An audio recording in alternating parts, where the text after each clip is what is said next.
Welcome to another episode of A Table in the Corner. In this season, I sit down with the chefs who make our local restaurants glow.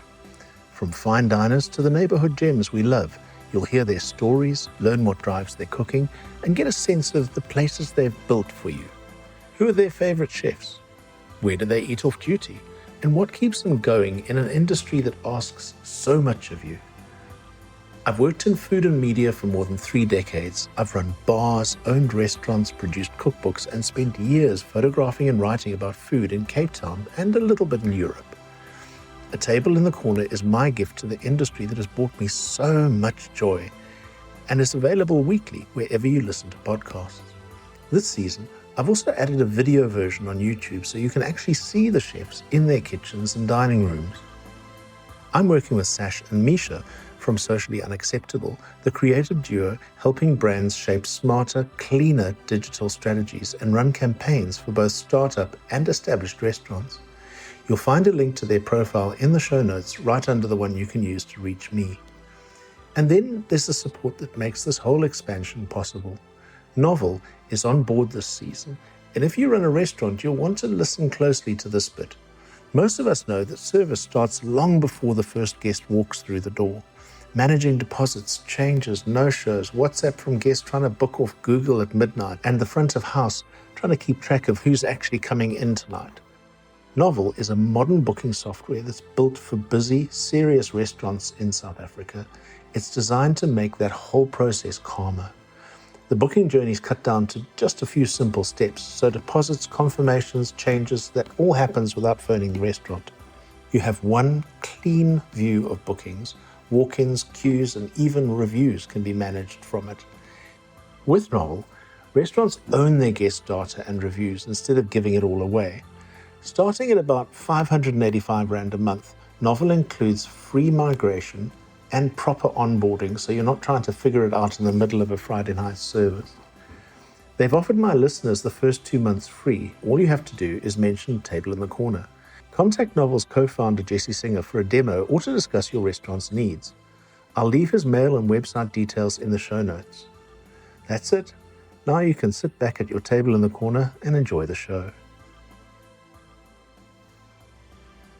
In this episode of A Table in the Corner, we're stepping into the golden world of Veuve Clicquot's Emotions of the Sun. This is a global exhibition that's been created with the legendary Magnum Photos agency and Veuve Clicquot, and it's now shining brightly in Cape Town throughout December. Alongside the 40 extraordinary images on display at Youngblood Gallery in Bree Street is the Sun on Your Plate Café. That's you, isn't it? Well, I play a small role. You play a small role. Okay. And because Seth Shezi, my guest today, has played a small role. I don't think it's that small. You're too humble by half. I'm from Durban. I'm supposed to be humble. Yeah, exactly. If you're from Cape Town originally, I'd be like, I ran this whole gaff. I this did is the all whole me. thing. I designed everything. I even took the photos. Yeah. I own the color yellow. So we're wearing the sunglasses because it's so bright in here. And Seth, okay, you're a storyteller, a traveler, a style leader, and you won Celebrity MasterChef last year. Whoa. I did, yeah. That's quite a thing. Thank you. But then you've always cooked, haven't you? You've always been I've into always food. cooked. Yeah. Since I was a kid, I've always just cooked. I'm the eldest of 5 kids. Okay. So there was a lot of like babysitting, and my parents would leave us alone, and I had to just faff around and figure out what to make for everyone. And it wasn't always great and as celebrated and MasterChefy as it is today. But hey, we all have to start somewhere. You have to start somewhere, and then you end up like winning Celebrity MasterChef. Exactly. That's what happens. Yeah. So There's a trajectory. If you can like feed your 4 siblings, so that they complain bitterly for years afterwards, there's a chance you could win Celebrity MasterChef. Yeah. If not, it's character building somewhere. There we go, somewhere along the line.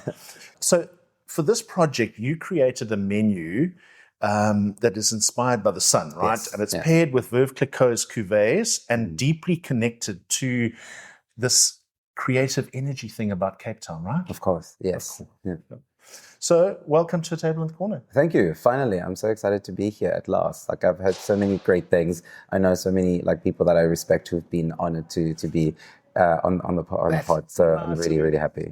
That's nice of you to say. Thank you very much. And of course, you know my niece, Of course, like Holly Ray, absolutely right? adore her. We were together on Celebrity MasterChef.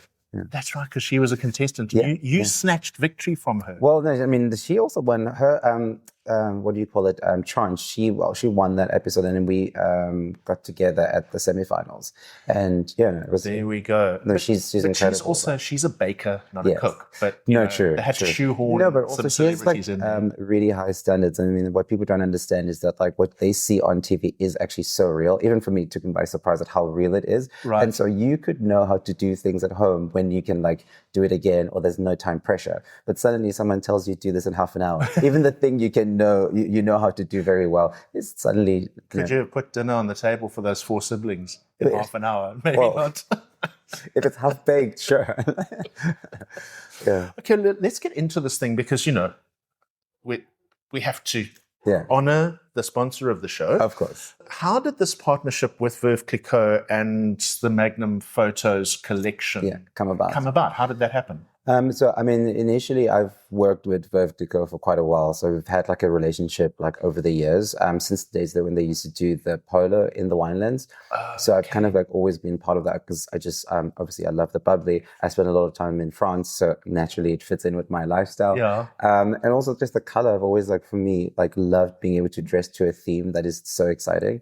And so when the event was happening every year, I was one of the first people to always just sign on to go onto it every year. And to put on the yellow gear. Of course, yeah. In fact, last night when we had the launch, I had to make sure that I didn't wear my yellow suit because I feel like everyone who works at Veuve has seen my infamous yellow suit, which I did make custom to attend one of the events. Did you? Yeah. Which is, it's the perfect shade of like the perfect Pantone. Anyway, and then, so when they approached me about this, and one thing that struck me is the fact that obviously I love photography so much.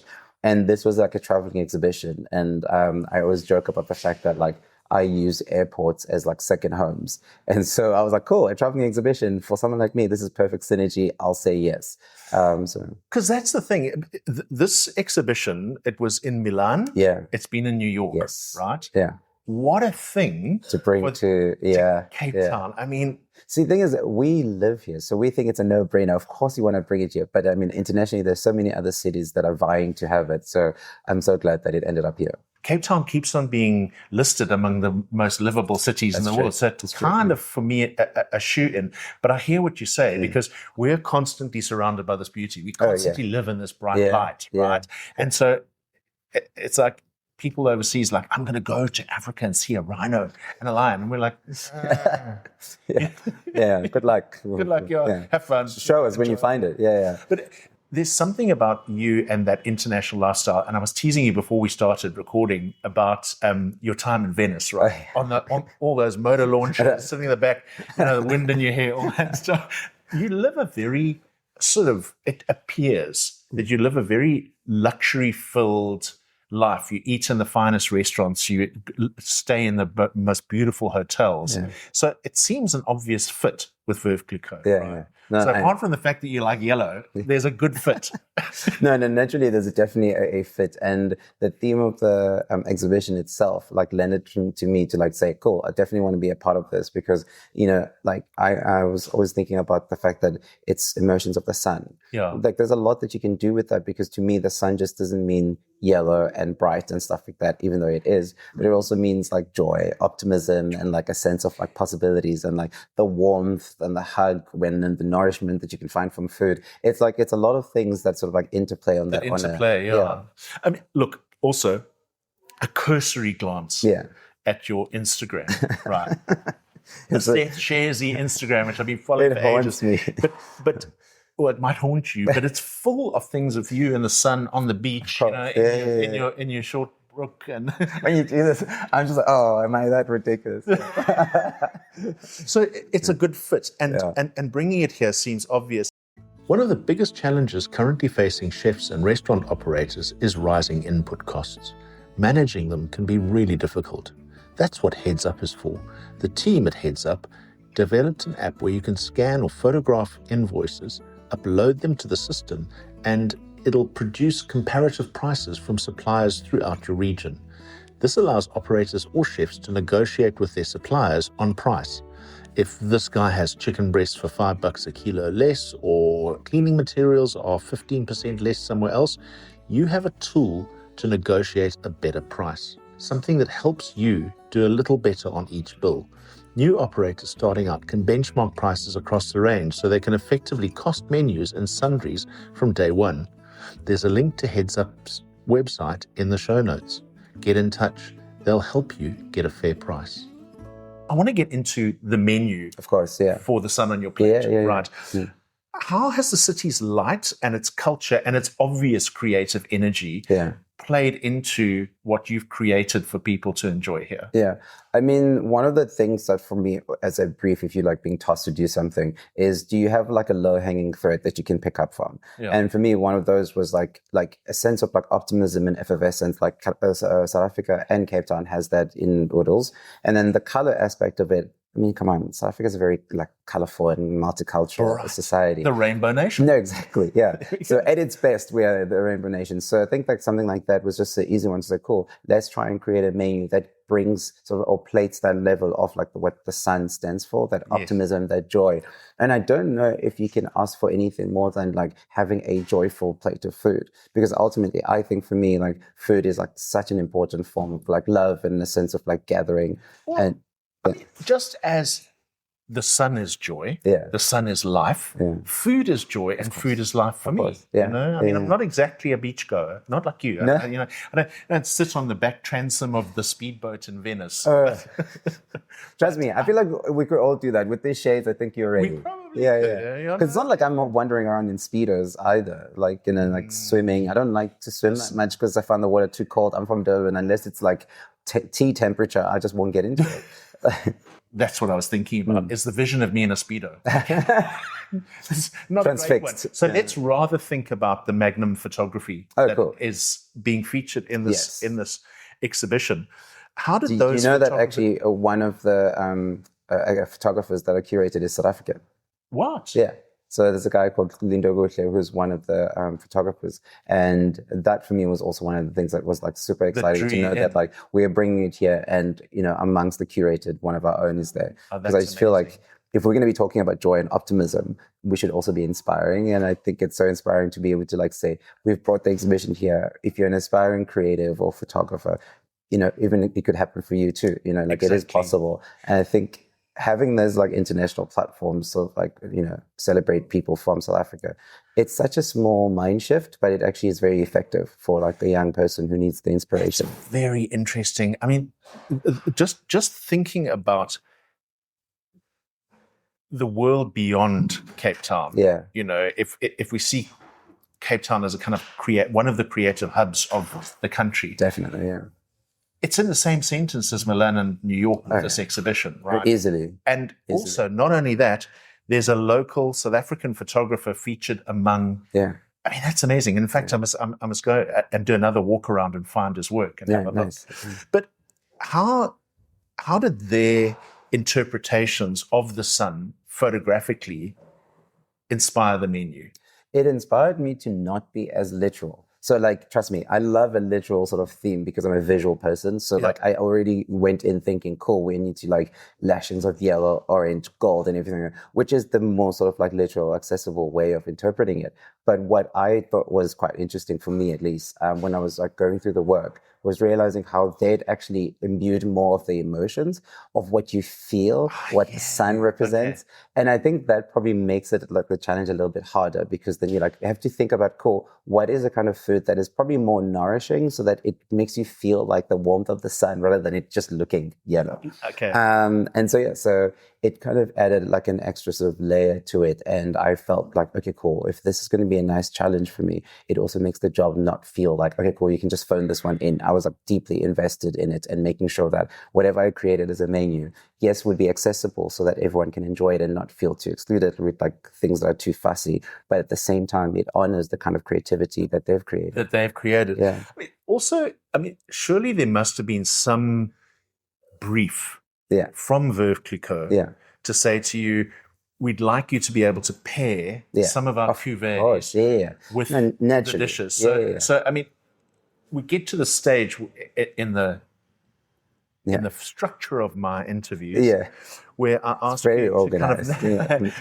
to name or describe one or two of the dishes and what you paired them with, and how that comes together. Cool. I mean, I think at the key of it was making sure that most of them could actually pair with almost anything, really. Okay. One of the things I've always loved about Veuve, especially the cuvée, is the fact that like it's one of those champagnes where it sits at the intersection of being able to be drinkable by itself, because it's accessible, it's like biscuity, but also at the same time it stands out to like very strong and bold, maybe slightly acidic flavors when it comes to food. Okay. And I just think there's not a lot of, if you're doing like a wine pairing, there's not a lot of like champagnes that you can find that sort of sit in a very comfortable intersection. So my job was made easy in that sense, because like it is actually a very like food friendly champagne. And like I've been consuming like, you know, Veuve Clicquot for way too long. Like for me, it's just like, oh yeah, cool. I know the notes are like, you know, at the back of my head. Sitting there, so when you're sitting there on the windswept and interesting on the balcony of your private suite in a fantastic hotel somewhere in Europe. You're gonna make me sound like I have this la-di-da life, but you know what? It is a la-di-da life. It's a fantastic. I'm very blessed. You know, I'm very lucky. You've moved from Durban into this glittering life. It's a little bit like, and the Veuve just flows, does it? But it does feel a bit weird even for me to think, oh, this is the life I get to live. So I feel very lucky. And I also think I'm probably more of like a student in that world, because I'm just there to soak it up, and I happen to understand how it makes sense into the world, and then I get to share it with the rest of the world. And so I think that's the key thing. So I don't see it like as just for me. Okay, so that's the point, isn't it? Is that what you do, I hate to say the word as an influencer, but what you do for a living is to create pathways that people can see for them to access a sort of a fuller, more international, more luxury life. And it's not necessarily only luxury, staying in the finest hotels or whatever the case may be, but it's just that you can look beyond the horizon of your own city, of your own province, and you can imagine and you can achieve an international life, right? Yeah. And no, completely. Only if you drink Veuve Clicquot. Of course. So anyway, you're going to get yourself closer to the sun. I'm joking. No, but totally. So let's just talk about that, and that experience. What, if you were to describe one or two of the dishes you've created and how you want guests coming in to see the exhibition and to explore the sun on your plate, what can they expect? I mean, one of the dishes that I was most pleased when, you know, everyone else got to taste, because you can, as someone who's curating a menu and who's used to eating like some of the finest food around the world and like, you know, working with Michelin chefs and stuff, you can get in your head a lot, and you can create like a gap where, you know, and like the average consumer who just wants to eat something delicious and then watch the exhibition can feel disconnected. And I love getting to sort of like get the feedback from people. And so one of the dishes that everyone seemed to love was like this ghost cheese balls. And they're like lightly deep fried. They come on like a beet cracker, which is like, we use specifically yellow beets because, you know, the sun. And it sits on top of that, and then with like some wild rosemary honey on top of it. It's quite special. Sounds delicious. And, you know, something like that works really well. And then again, like, you know, Veuve Clicquot, so I can pair with that, because you think, oh, the honey might get too much, but no, it was beautiful. Exactly. So, and the sharpness of the goat's cheese maybe is okay. Yeah. And so I think when having those kind of flavors work, and then have everyone else who's not necessarily, you don't have to be a foodie to enjoy it. And those are the people's opinions I cared about the most. And when they liked it, I was like, great, yes, we did it. And then one of the other ones that seems to be a crowd pleaser is like a simple confit duck a l'orange. And I get hello again, like it's like a two-pronged, because on the one side it's like looking back at like the French flair of cooking, because Veuve is French, but like obviously using like hyper local produce, because we're not flying the ducks all the way from France. They're from here, they're reared differently, so you get that South African flavor. And then having the orange as a base sauce, intensely orange, which is the sun on your plate. Look at you, drawing it all together in a fantastic way. Anyone who listens to the show regularly will know that my absolute favorite burger in Cape Town is Zuni Wagyu. That's about not just the quality of the burger, not just the amazing flavor, not just about the tallow fried chips. It's about how cool this little business is. There's two sons of a couple of Eastern Cape farmers who sustainably raise Wagyu got together to help their dads sell their Wagyu. Because Wagyu is a premium product, a lot of the people who buy from them were buying the prime cuts. So they were left with a lot of meat, and their beautiful pasture-reared animals were there was a lot of waste from it. So these youngsters decided that they were going to start a burger shop and use the excess meat and fat to make amazing smash burgers and sell them to the public. So it's a direct farm to fork operation, and it's incredible. It's an incredibly well-branded, well-thought-out little business, and it truly embodies the spirit of farm to fork, or farm to bun, as they call it. I love this operation. It's starting to expand, and it deserves all the success. Just who did you work with on the project? Because I know that wonderful comms company and Megan from Avenue put us together and put us together for this chat. Of course. Who else were you working with on the so I obviously worked with Avenue, with the team at Veuve, as well as Youngblood, because this is where the exhibition is staged. That's right. Beautiful in space. This beautiful, and bright space. This beautiful, bright space. Yeah, vivid. And so because they were going to interpret obviously the menu and actually make it going forward for the cafe for until the 21st. Is it the 21st of December when they break down? Yes. Okay, so that's the thing. You've got until the 21st of December to come to Bree Street. It's number 70 Bree Street, Youngblood Gallery, to see the show. Yeah, see the show, have some Veuve Clicquot bubbly, and taste the food. Yeah. So listen, let me ask you this. What kind of South African chefs or local creatives are inspiring you at the moment?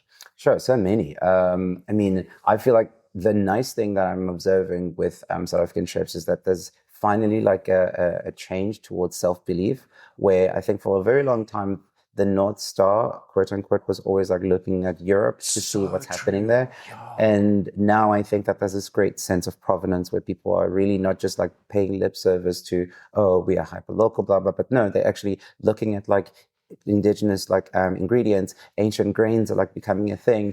And so all of that stuff is like the conversation that I feel was missing. Like the millets and the sorghums. All of that, all of that stuff. Yeah. So now the fact that that's hitting mainstream, I think like makes me so happy, because you know, for me, when I'm in Europe, I do like to eat European food. Yeah. But when I'm here, why am I then still getting another interpretation of like French food? Yeah. I've seen that change has been happening for the last couple of years. And you know, there are the Bertus Bessons who's interpreting his own Afrikaner heritage through his food. Yeah. But that's only one part of the equation. He's been doing that for a while, but that's only one side of the equation. We've got, you know, just round the corner from the Youngblood Gallery is Vusi and Laura's restaurant. Yeah.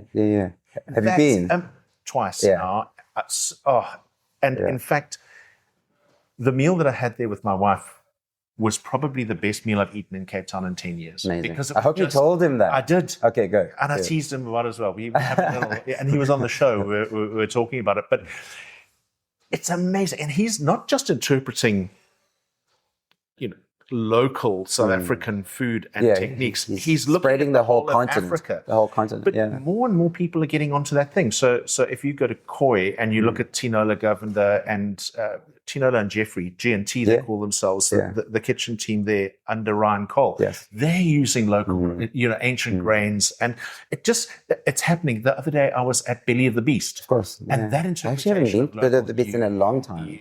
Yeah. It's so good. So good. It gets so hard for me because like I'm obviously only here during the summer and that's the time where it's busiest. And so like you try and hit like all of the places, and Cape Town, like the list is just growing. Every time I come back, it's like the list is longer and longer. So to try and fit everything in, I have to put Belly of the Beast top of mind again. I don't know if you can notice from your perspective, and hopefully the viewers don't notice that I'm actually weeping behind these glasses because I can't get to all the restaurants that I It's a good problem to have. It means the industry is growing. I know. I do this. I work in this industry and I just can't. And some of the chefs I've interviewed lately, like their opening line is, I say, "Welcome to the show," and they say, "Oh, you get to me at last." But it's almost like in the first season, and why I changed the format of the show. In the first season, like every single person I was connected to, either I'd worked with them on a book, on a cookbook, or I'd, shot them for a magazine. So I knew all of these different chefs or characters. And there are people that I spoke to that, like, for instance, Ben Bettendorf from Obi, which is my favorite little sushi place around the corner. On his first day in George Jardine's kitchen at Jordan Restaurant, he was in the kitchen when we were shooting George's book. So, I've known him since. So everybody I was connected to, or they'd say, hey, you need to talk to this person. And I got to a stage where those connections were starting to wear thin. So now I'm just going, okay, phoning up the restaurants that I want to eat, or that I've been following, or that I'm interested in, saying to the chefs, let's have a conversation. You know, and I don't know how I'm going to get through all of them. I think I'm going to have another 150 episode season. But that's good. I mean, I honestly think that, like, this could be like a what do you call it, a cyclical sort of thing, where as soon as you finish this season, you can go back to the first season and start talking to those people again, because the menus are changing, people's ideals and ethos are changing. And we were just saying now, the fact that, like, people are now focusing more on, like, doing things the South African way is already a topic that is worth talking about. And exactly. And there's this wave coming of the move away from the fine diner and the tasting menu into what they're calling the fast casual, where it's kind of elevated food and a lot of that sharing plate thing. So the sharing plate has been around, has been with us for a while. Of course, you know, one of the best exponents of that is obviously Liam Tomlin with Chef's Warehouse. But love, fantastic. And he's opened a new one in Stellenbosch, and it's not called Maison, it's called Cantina. Okay. So he's just opened that in Stellenbosch. It's a month old. Yeah, you know? Amazing. But there's more. Wait, there's also a restaurant that I'm dying to go to in Stellenbosch. I haven't been able to go to every time I come around. Eat Karma? No. Mersha. Is Mersha? Mersha. So I'm talking to Chef Matt van den Berg. Yes, exactly. Next week at Mersha. Yeah. Like, I've like literally been wanting to go there for the longest time, but there's just never time. And so I've heard fantastic things. So I'm dying to go there. He's one of those chefs who's like, oh, at last, So at last you get to me. Yeah. But it's true, because he is mentioned so often when I speak to chefs and say, you know, who's kind of racing your pulse at the moment, who's doing something interesting. Oh, it's Matt van den Berg. Just, you know, I've got 4 shows a month. How do I get to everyone? Of course. You know, and getting there. But Matt is finally on the calendar, and I'm going to talk to him. So that's coming up. I think this is the moment that we need to kind of close. So I'm going to say that if you would like to experience the motions of the sun for yourself, the exhibition runs from the 4th to the 21st of December at Youngblood Gallery on Bree at 70 Bree Street, right in the heart of Cape Town's creative district. So it's properly located in the heart of creativity here. Your ticket will include a glass of Veuve Clicquot yellow label and full access to the exhibition. And the Sun on Your Plate Café and Gifting Boutique are right there, right next door to the exhibition. So you can book at howler.co.za and go and soak up the sun with Seth Shezi. Thank you for joining me today. Thank you so much. Yeah, this has been wonderful. Yeah.